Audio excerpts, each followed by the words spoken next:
Hello, it's Mark Chalero, the owner of MS Classic Cars, and I'm coming right back at you with another spectacular vehicle. Today, I'm sitting behind the wheel of an absolutely amazing, matter of fact, a top 25 car in MS Classic Cars history. This is a 62 Chevrolet Bel Air Bubbletop 409 V8, 409 horsepower, 4-speed. That's referred to as one special 62 Chevy.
To start off this video here, this is a non-rehearsed video.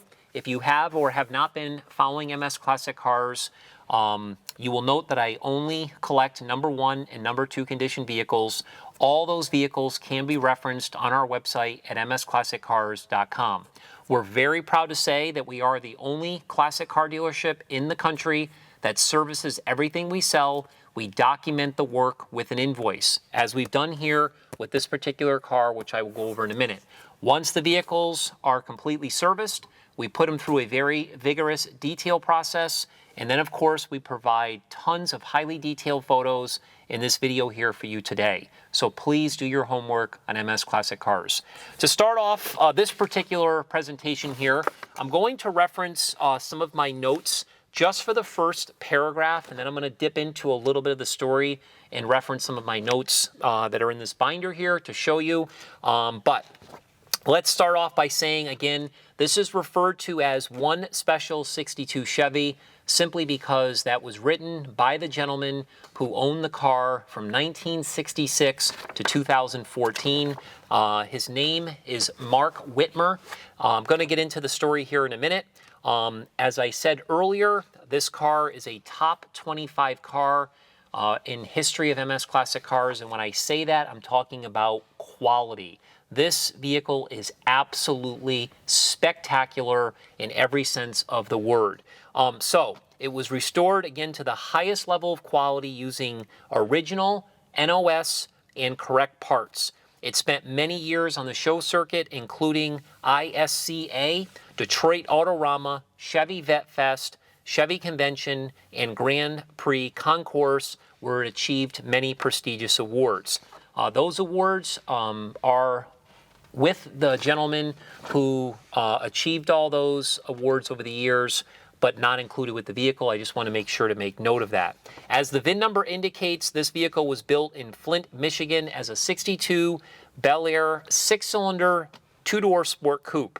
As the trim tag indicates, it had white top, as it still retains today, with the Twilight Blue exterior, and again the Aqua interior. This is still its original color combination. The car was purchased by Mark Whitmer from his father Pete Whitmer in 1966. Mark owned the car for 48 years before selling it in 2014. This is documented on the original 1966 Ohio title, which is included. After the wild journey with the car, Mark decided to have it completely restored, The vision of the restoration was to create one of the most amazing Bel Air Bubbletops in the world, and that's clearly what he did. Congratulations, Mark, for something very special. So let's dip into something here that I would like to share. First thing is, when I referenced earlier about us servicing the cars, this invoice can be seen in our photo gallery. It clearly shows here that we invested $7,322.18 into this car, so it is ready for the new owner to enjoy. Here's the whole story that Mark actually wrote. He titled the story One Special 62 Chevy, and that's where I came up with the slogan in the beginning of my description and in this video and so forth. He goes on to tell the entire story of this car over multiple pages. This story is included. It's a great story. The title that I had referenced earlier is right here. This is actually the title that shows ownership between his father, Pete, and Mark. Again, this was dated November 1st, 1966. This is not a copy of a title. This is the original title. I did make a copy in here as well. And then what Mark did is he wrote down all the numbers on everything that he did during the restoration to prove how well it was done, how authentic it is. Some of the articles that were written about the car in Mark from various different sources are included. The car was part of a catalog calendar deal. That's a picture that's included as well, and so forth. So the story really goes with this particular car here that after he had gotten the car in 1966, it was almost immediately at that time he took the engine that was in the car, dropped in a 327, and him and his brother started actually racing the car. They started drag racing it.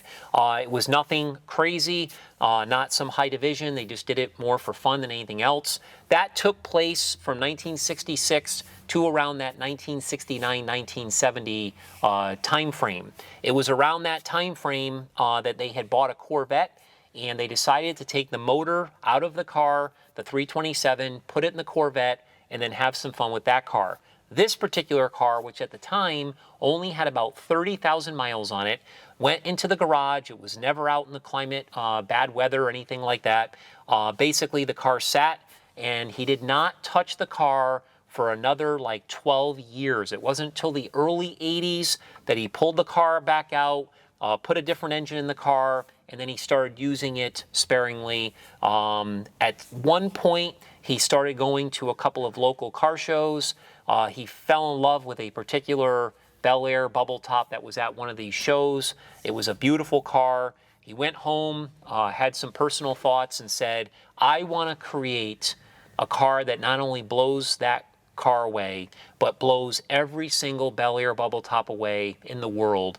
And that's exactly what he did. He came up with an idea to take this car down to bare metal and perform a methodical restoration and create what you see here today. So I will go on record and say, again, this is a top 25 car. The pictures, the video, you cannot do this car any justice. You have to see it in person to believe it. So let's talk about the sheet metal. It retains all of its original sheet metal. A lot of these bigger cars, sheet metal has to get replaced, which is very common as time goes on. Sometimes, you have to buy aftermarket sheet metal, whatever the case might be. This car retains all of its original factory sheet metal. He said on the driver's side, a rear quarter, it was down at the bottom. He had to do a little patchwork, but it was something that was very, very minor. So again, it does still have its original quarter. The body on this car is laser straight. The gaps are absolutely beautiful. And as I mentioned earlier, he repainted the car in its original two-tone paint combination of this beautiful white and this turquoise blue. It's called Twilight Blue. It is a spectacular color. This paint job is at the highest level of quality. You have some paint jobs that are, 5,000, some that are 10,000, some that are 20,000. This is one of those paint jobs where, you would have to write a huge, huge check. It was obviously detailed to the highest level. MS Classic Cars even took it to the next level. We are so proud of the paint on this car. And now the next thing you get into is you get into all the glass work. When you get into these bubble tops, there's a lot of glass, a lot of light. He did an absolutely beautiful job having all the glass installed in the car. It's all brand spanking new.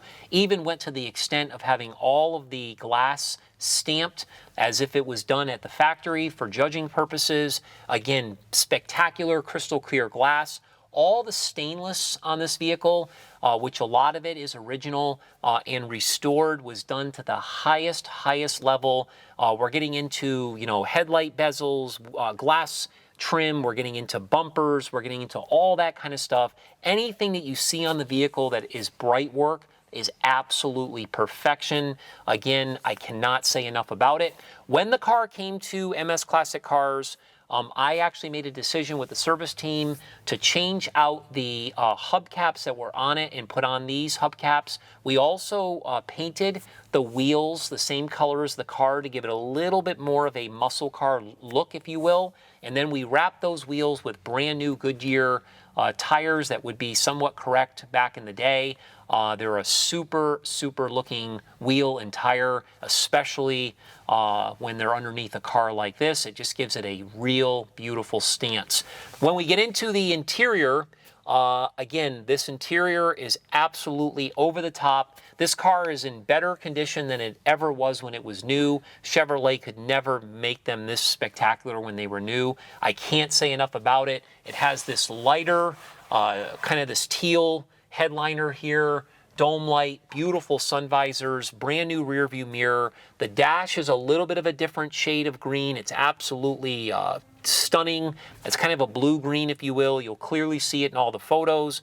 Beautiful steering wheel. All the gauges are beautiful. It does have the RPM gauge that's mounted to the column here, which was correct for back in the day. All the door panels, all the hardware, the seats with this beautiful pattern in the seats that matches all the different colors in the dash, right down to the carpeting and the correct style rubber floor mats. It is one of the nicest interiors you will ever find. When we get into the trunk compartment, the trunk was completely restored as well. It does have a spare tire back there with its jack tools. It does have the factory trunk match. You can see all that in the photo gallery. Absolutely stunning. Now, this is where it gets really exciting and really interesting. Anybody who knows Bel Airs, they know Bubbletops, and then they know the 409. The 409 is fine. That is an amazing motor. He went to the extent of not only did he put a 409 in the car, but he put in a date-coded 409. I'll get into some of those details in a minute. Again, that's a 409 horsepower motor. It's got a dual quad carburetor setup. It's just absolutely stunning. And when he put the engine in the car, he wanted to make sure that everything that was surrounding the engine was done as correctly as possible. I'll get into some of that in just a minute. The engine breezed through the correct style manifolds into a very correct style dual exhaust system. It's got a date-coded 4-speed transmission, and of course, everything was rebuilt. And then into the rear end and the back. It is just spectacular. So let me just reference a couple of these notes here as we're flying through this this presentation. The block casting number is 3788068. Again, the casting date is reflective of December 1961, so it is a date code correct engine. In regards to these engines, just want to touch base on this for 1 second. Vern Frentz, who was the big car, Impala, Bel Airs, etc., he was the expert. He came in here to this dealership about 6 months before he passed, and he certified a car for me. He told me that most of the 409 cars that are out there are not real cars. And what he meant by that was, if you did not have documentation from the factory and you did not have the original VIN stamp on the motor, there was no real way to tell what the car was born with. Of course, the VIN number will tell you 6-cylinder or 8-cylinder, but a lot of the cars that have the 8-cylinder designation in the VIN does not mean that the car came from the factory with a 409. So the fact that this car was date coded with every single part possible and made as authentic as possible. It's exactly like it was born, a 409 horsepower, just like you see here today. He did an unbelievable job doing that. So this car is truly as authentic as it gets when you talk about numbers and you talk about quality. So next thing I just want to touch base with on, it has two Carter carburetors. They both have part numbers 3361S and 3362S. Again, some people put on different aftermarket style carburetors. This car's got the correct carburetors. Some of the other correct parts include the belt idler pulley, which is a really big deal, the generator, the distributor, the voltage regulator, the fuel pump, the starter. It even has a Sun-Tachometer transistor, which is really cool. And it even has the Packard radio plug wires that are dated January of 1962. You can reference all of these numbers again within our listing on msclassiccars.com. Again, I mentioned that the transmission was date code. That is a Borg Warner T10 4-speed transmission. The date on that was March 23rd, 1962. Again, correct with the build date of the car. The power was transferred to the pavement through the date code. Again, I'll read it because a lot of guys love these numbers. 3789812 POSI rear end with 3.36 gears. It's just an absolutely stunning car. Just when you think the top side, the interior, the trunk compartment, the engine bay couldn't get any nicer, wait till you see the undercarriage. The undercarriage has got to be the best restored undercarriage in MS Classic Cars history because it's all original and it was done methodically. It just looks like something that is truly catalog material. It is just spectacular. Something like they would have advertised pictures when they were selling it new for GM. It is that nice. So you got to check out the pictures. Clearly the braking system, the suspension system, the fuel system, everything was gone through and done to the highest level. So before we go ahead and start this car and let you listen how beautiful it runs, I am going to say, with all that being said, this vehicle is going to be selling with no reserve, top dollar wins at the upcoming Barrett-Jackson auction in Palm Beach, Florida, April 7th through the 9th. This vehicle here is selling on April 9th, which is a Saturday. The lot number is 744.2. You got to go on their website. You got to check it out. Some people think, oh, I'm not going to be able to make it to the auction. That's not a big deal. Call Barrett-Jackson, register to bid online. Again, it's selling with no reserve. This is your opportunity to place a value on the vehicle, whatever you think that value is, because it is selling at no reserve. How many opportunities do you get to buy a Bel Air, to get a bubble top, and to get one in this condition with a 409 horsepower backed by a 4-speed transmission and POSI rear end? It doesn't happen very often. There was a car at Barrett-Jackson in January that was a very similar car to this in its color combination, drivetrain, etc. I looked at that car. It was a nice car, but I'm going to tell you that this one is at the next level. That car sold for $220 with the buyer's premium. So these cars have a lot of value. And again, because this car is selling at no reserve, Florida's a little bit smaller auction than it is in Scottsdale. This car could sell for less. We don't know, but it's your chance to get it. So please make sure register to bid if you're interested. If you have any questions, give me a call. If you have any interest in following MS Classic Cars closer, I would suggest signing up for our VIP email blast. We have thousands of people that are subscribed. Also follow us on all the social media platforms, Facebook, Instagram, Twitter, TikTok, YouTube. We do it all. Just make sure to join the party. MS Classic Cars, we're not a large dealer, but we definitely are doing big things. Appreciate you watching this video. I am going to go ahead and start this car. I will mention that this car does start really quickly. If it's been sitting for a week or two, you just need to pump it 2-3 times, crank it, pump it 2-3 more times, get enough fuel into the carburetors, it fires up. We just did that prior to this video, so this is not a cold start, but it's kind of a, we'll just say a lukewarm start because I only let it run for a couple minutes. This car is so dialed in that even when you turn the key and start it, the cold light comes on. It actually says cold light like it should, and then after it warms up, the cold light goes off. and it sits here and purrs like a kitten. You could literally put a coffee on that motor when it's running. It runs so smooth. So I'll go ahead and pump it a few times here. Turn the key, let you listen to how beautiful she runs. There it is. You can't make that up. One special 1962 Chevy coming right at you from MS Classic Cars and at Barrett-Jackson with no reserve. Good luck. Thank you.